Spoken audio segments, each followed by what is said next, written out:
For Schiff Gold, I'm Albert Liu. I'm very pleased to be joined today by Doug Casey, the international man, who joins me from Argentina. Doug, how are you?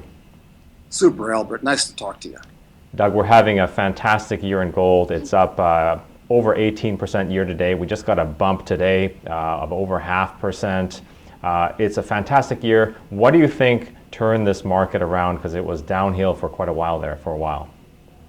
Well, it's not just gold, it's actually all the commodities peaked back in 2011, and that was 5 years ago. 5 years is a long bear market.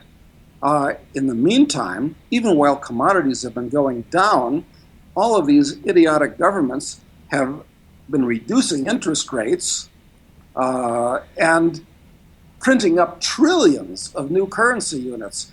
So at this point, I expect that the upside in gold and most other commodities, not all of them, is going to be explosive. We're at the precipice of what I call the Greater Depression. Things are going to be so scary by the end of the year. I think that there's going to be a panic into gold and out of paper currencies. So this small up move that we've gotten here since the beginning of the year, that's just a harbinger. I think this time around we're looking at $2,000, $3,000 an ounce. I think it's going to be incredible. It's going to be scary. It's going to be so incredible. You actually came on my show earlier, made a prediction. You think that basically we're going to hit the tail end of what you've called the Greater Depression hurricane. You think that's going to happen in 2016? I think that by the time the year comes to an end, people are going to feel like we're back in 2008, except it's going to be much different than 2008, much worse, and last much longer than what we saw in 2008 and 2009.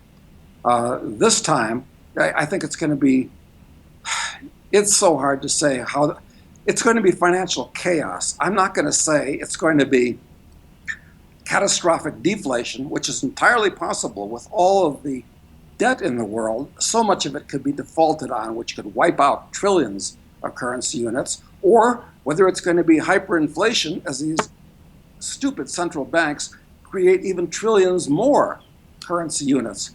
So you've got these two titanic forces that are going to be fighting against each other at the same time. So I don't know which one is going to win. I'm just predicting that it's going to be chaos, and the Greater Depression is, as we go into the trailing edge of this hurricane, it's going to be very scary.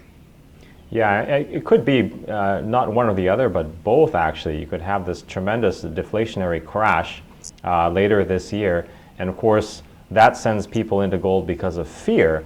But what really makes gold go up is when they come back with their solution. That is the Federal Reserve, the Treasury, the government. When they basically implement their solution, be it helicopter money, QE, or something else, isn't that what really sends gold shooting to the moon? Yes, yeah, there's going to be a panic into gold. And I hope that since the gold stocks are so low right now, that they're just a micro cap area of the market, and the exploration stocks are a nano cap area, or maybe even a pico cap area, that when the public gets the gold bit in its teeth, these little stocks are going to take off. It's going to be like trying to get the contents of Hoover Dam through a garden hose. So it's going to be really explosive with a little bit of luck. But now, I can't tell you how bullish I am on gold and also on silver. Different metal, different characteristics, potentially even more explosive though. yeah, let's talk about silver a little bit. It obviously was just beaten up even worse than gold for so long. Now it's come back. That ratio is coming back to sort of where we have seen it in the past, hit an 11-month high lately. So you're still bullish on silver, more so than gold, or the same as gold? You know, it's hard to say. The thing with silver is it's a much smaller market than gold. About 800 million ounces of silver are mined every year, as opposed to about 80 million ounces of gold. And that's one dynamic that's interesting because it sells for, what is it at the moment? I don't know, 1/70th the amount per ounce of gold. So you can argue, well, maybe it should be higher. Also, it has many more industrial uses than gold, many more, and more are being found all the time for both metals.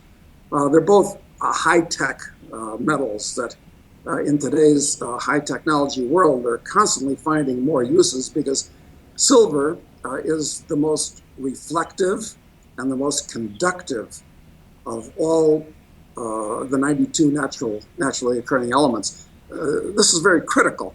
And of course, gold is the most non-reactive, the most malleable, and the most ductile. So they both have tremendous industrial uses.